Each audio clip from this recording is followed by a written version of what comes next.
Hey folks, welcome to Dance Skill Music. In today's episode, it's New Guitar Day. Well, not exactly new. You'll see what I'm talking about. I'm just about to leave to go pick up a new piece, so stay tuned for what I've got. It'll be a nice reveal. Cheers.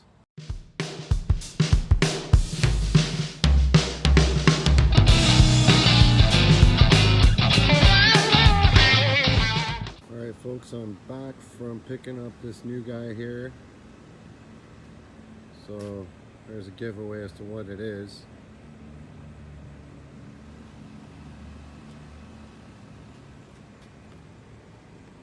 There's some markings on the case.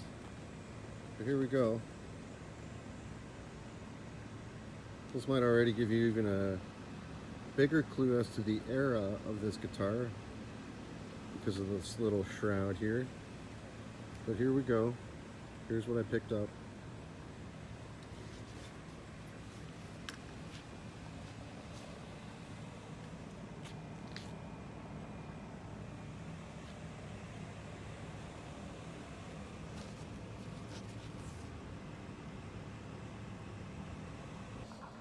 So what this thing is a Les Paul Custom from 1997. So 24 years old as of the filming of this video, and it could probably be almost considered vintage or well on its way there. I never thought and never wanted to buy a vintage guitar, but I've always wanted a custom. And there's something very specific about this guitar, which I'll show you guys right now. So one of the main reasons I bought this guitar was because of the pickups, and if you look very closely,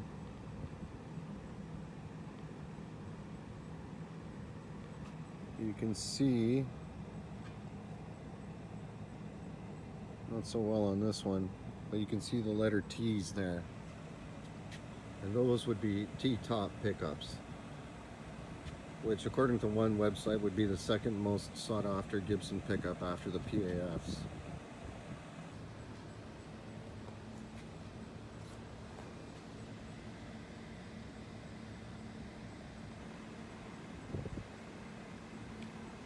So we'll get into a sound demo of this guitar, and here's some finish checking.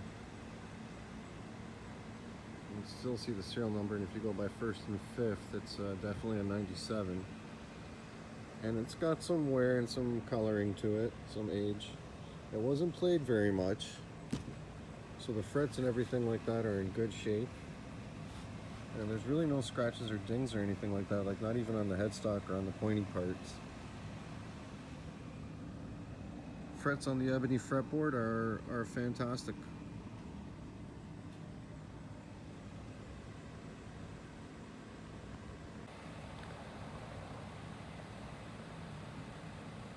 So I got this guitar because 1997 was the year I went to university, and the pickups are from 1978, which is my birth year. I did receive the originals and a bunch of the original hardware. The capacitors have also been changed in this guitar. So it's been kept in great shape. Shout out to Mike and Mark for selling me this guitar, letting me into their house, give it a try and a run through. She needs new strings and maybe a setup for my preference, but that's about it. So you're probably not asking yourself any questions such as, gee Dennis, how can you afford all these crazy guitars? Like, you must be a crazy big rock star and YouTuber. No, with any new acquisition or any change in any organization, I only have so much room in my stable of horses, so unfortunately there will be some casualties. I've got two guitars that are going to be making their way out of my wheelhouse, and I'm very sad to see them go, but it's for the greater good. So while it's really a great day for me to have the Les Paul Custom at home, as I mentioned, I have to make room here, and I'm very sad to see a couple of my pieces go. If you've been watching my channel for a little while, you'll have seen a new Guitar Day video on one of these that I'm going to show, and this other guitar was featured in a comparison video. So I am unfortunately going to have to say goodbye to this guitar here, which is my PRS CE24. It's going to be going. And the other one that I'm just as sad and maybe a little bit more sad to see go is my Ibanez Pia. So yeah, it's pretty sad, but by selling these two guitars, I will definitely be paying for that Les Paul custom and have extra cash left over for other things that I will obviously have to pay for. So yeah, it's sad and a happy day here at Denskill Music. So yeah, I'm not made of money. I'm not a rock star or famous YouTuber. Please ignore the hole in my ceiling. And I'm going to show you some quick footage of me changing the strings and giving it a quick setup. And I'll speed it up because it's kind of boring. And we'll get to the sound samples of the T-top pickups. I'm really going to miss you. You've been so good to me. I just, if I had to pick between you and a Les Paul custom, your Floyd Rose kind of scares me a little bit. One time I had to change a string on you and it was hard. Please forgive me. All right, so we're just on my workbench here. I'm going to do a string change on this bad boy. I've got my strings and YXLs 10 to 46, a little headstock tuner, and this Cuddy string tuning peg windy thing. And I've got my Star Trek on. Before I get started, just a word about vintage guitars. First of all, I don't like vintage anything really. I bought this guitar because of the significance of its years, but also because it's pretty much well made. I'd love to hear what your guys' thoughts and comments are on buying vintage guitars or vintage anything really. Sometimes older it was more well made and better, and sometimes it's not. I tend to prefer newerly constructed. Newerly, is that a word? I prefer newer things that are made with some of the knowledge that we've learned over the years. So that's my little rant about that. But let me know in the comments what you guys think. So let's change some strings.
So there you have it, folks. That's my 97 Les Paul Custom in white with T-top pickups.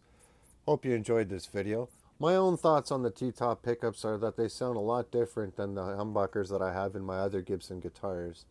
They're pretty cool, pretty clear sounding, and very different from what I'm used to.